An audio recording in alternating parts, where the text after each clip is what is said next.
હાલો. નમસ્કાર. નમસ્કાર. આ ભીખાજી હિન્દુસ્તાની નામનું આઈડી તમારું છે? હા સાહેબ. યુદ્ધ ચાલતું હતું ત્યારે તમારી પોસ્ટ જોઈ, ખરેખર તમારી દેશભક્તિ જોઈ હા સાહેબ. અને વિડીયો મૂકતા હતા અને ફોટો મૂકતા હતા એ જોયા. હું આર્મી ઓફિસર બોલું છું. તમને તો ખબર છે કે યુદ્ધ વખતે જતા હોય ત્યારે એ યુવાનોના મા બાપના જીવ ઊંચા હોય, સતત ચિંતા હોય. હા હા સાહેબ. તમારી પોસ્ટ જોઈ કે પોક તો લઈને જ રહેશું.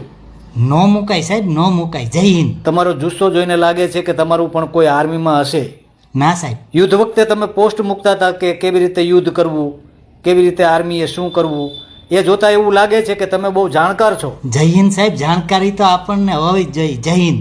તમારી દેશદાજ, આવડત આ બધું જોતા એવું નક્કી કર્યું છે કે તમારા જેવા લોકો છે, દેશભક્તો છે સોશિયલ મીડિયા ઉપર, એમની આવડતનો લાભ આપણી આર્મીને મળવો જોઈએ. એટલે પોક લેવા માટે તમને અહીંયા બોલાવવાના છે. અરે સાહેબ, હું તો ઘઉંના પોકનું કહેતો. ના ના સાહેબ, આપણે પોક માટે લડવાનું જ છે. હમણાં ગાડી લેવા આવે છે તમને. હેલો હેલો સાહેબ. એ સાહેબ હાલો.